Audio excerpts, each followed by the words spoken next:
What's up, everybody? Thanks for joining us here today on the VSO Gun Channel. Continuing with 30 days of VSO, so if you guys aren't subbed up to the VSO Gun Channel, make sure that you've smashed that subscribe button down below and turn those notifications on so you guys know next time I have an idea for a video. Today we're talking about bullet setback, and for anybody who isn't really tracking what we're talking about here, this is a phenomenon that occurs if you chamber around multiple times.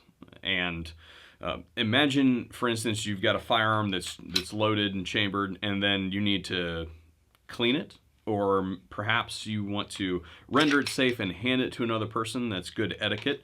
And then you take that round and you pick it up and you put it back in the gun. And basically what occurs, or can occur anyway, is that over time that projectile can be forced back into the casing of the cartridge and result in functionality issues with the gun. And the reason we're doing this video actually is twofold. One, we had a viewer specifically ask about bullet setback, so we're going to be testing it here in a moment. And the other one is that I actually had it happen to me the other day. So I have to tell a story to give the context.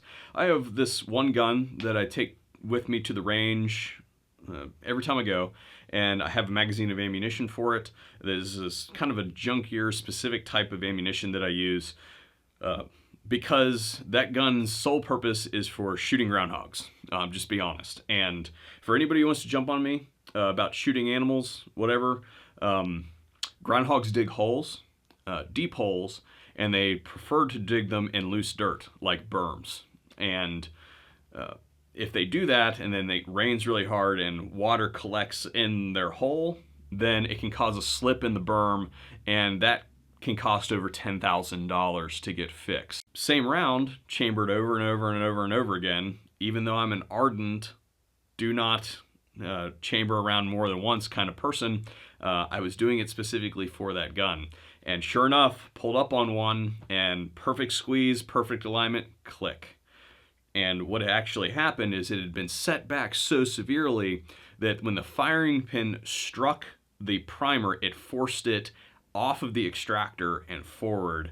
And when I did the immediate action drill, it didn't even come out of the chamber immediately. I had to shake it and get a little bit of gravity behind it to get it to move. So it did look like it had a sizable primer strike on it that you would normally associate with going off. Well, then we took the round and basically put it back in the gun, and it fired after the second strike. So bullet setback absolutely does happen. Now, what I've got here today is we're going to do a demonstration of bullet setback so we can analyze what's actually happening. And for that, I'm going to be using this stuff. This is Fiocchi 158 grain. These are their subsonic loads, and the reason I've chosen these today over normal ball is you can see that it's kind of like a flat-tipped bullet. More reminiscent of like what a hollow point would present to the firearm itself, but this is obviously filled in the tip.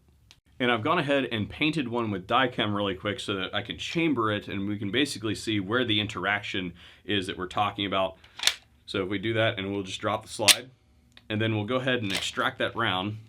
And if we look at it, we can see that there is a little bit basically scuffing here, and you can see where that round has interacted with the chamber and how that could eventually, if done repeatedly, set that bullet back. So now we're going to take this test round and we're actually going to measure it. And I suppose the other secret here on why I picked a flat nose round was because it would be easier to measure. So there we have our initial measurement, and now I'm going to chamber this thing a whole bunch of times and take measurements and see how fast we can get set back and how quickly it starts to get to the point where we think that it may start to cause an issue.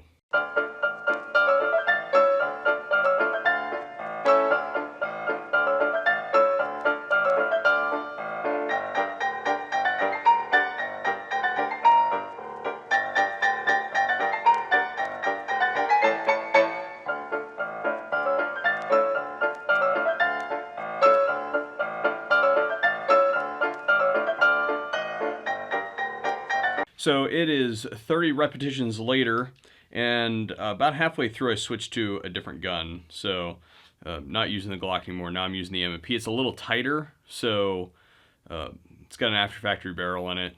It's a lot more match, if you will, than what comes from the factory, so I thought it would be better to try to exacerbate this test.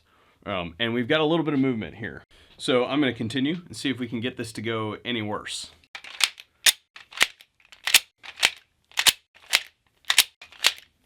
$10 more from that, and we only got an additional 10,000th, which is probably margin of error. Right there, you guys can see that. So we've lost a little bit more. We'll keep on going. That brought us up to 50, so that was 50 reps.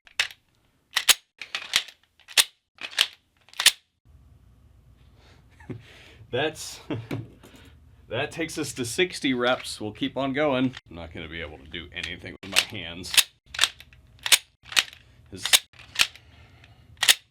And 10. So that brings us up to 70 reps. Losing a little bit more. So in the lead up to this video, I actually contacted my rep at Fiocchi to talk about their QC process and how they do it, basically.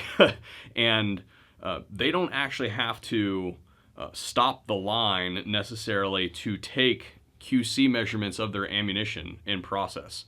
They use visual inspection by humans, lasers to measure consistency, and then they also use like facial recognition software that allows them to basically have a standard at which the dimensions should meet on the image, and then the device determines whether the round is defective or not based on the dimensions that it's receiving from the camera, which I thought was pretty neat.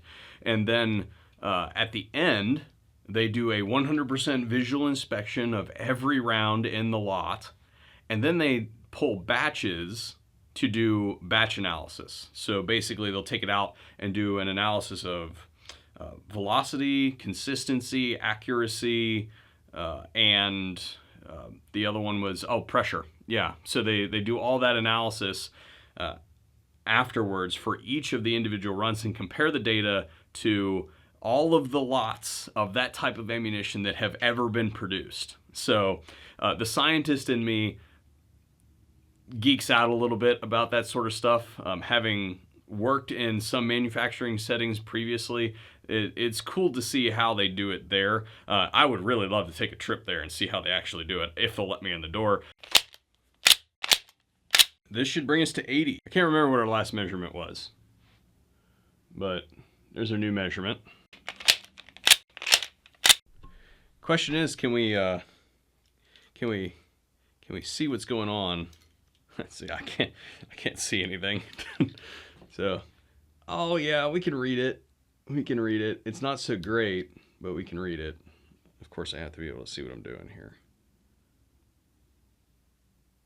Statistically speaking, you may have to manipulate your gun in the dark. So I really like force on force, low light, no light. I understand not a whole lot of people are into that people shooting back at them thing.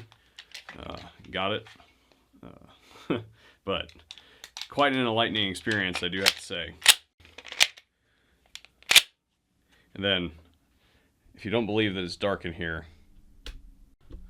collar 100, and let's take a measurement here. See what we got. Looks fairly beat up.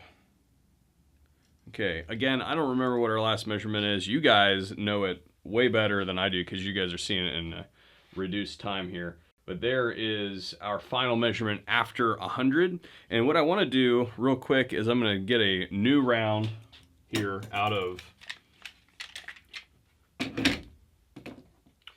the box, and we'll zoom you guys in close. So on the right here, we have the round that was chambered 100 times, plus or minus a few, and then a factory new round. You can definitely see that visually there is a difference between the two. There has been some bullet setback for that round that has been chambered 100 times. Now, again, we touched on this, that Fiocchi goes after quality control. And the cost of the ammunition reflects this. It's not super expensive match grade, but it's not like your bottom barrel white box stuff either. So that kind of goes into the cost, is the extra quality control they put into the process, and we can see that this performed pretty well in that regard. Yes, we had some setback, but it took 100 chamberings to do it. You may, if you're using some loadings, especially not factory loaded reloads, you may have some issues with setback that occurs faster. And you guys, the bottom line is, if you do choose to use ammunition that you're chambering multiple times, you need to visually inspect it before you go and take it out for any kind of official use, any kind of duty use, including concealed carry or anything like that. You want to make sure that the ammunition is going to go bang when you need it to. Now, what we're going to do really quick is I'm just going to walk right out there, put a can on the end of that gun, and see if that round actually shoots. Well, I tell you what, it sure is nice to be able to be outside and not have to wear a coat anymore. Rare day in spring, I suppose. We have a Rugged Suppressors Obsidian 9 here, and this is actually going to be the first round ever fired out of this, provided that it goes, and our round that has been fairly beat to hell, if you will. So here we go, one shot. Does she go?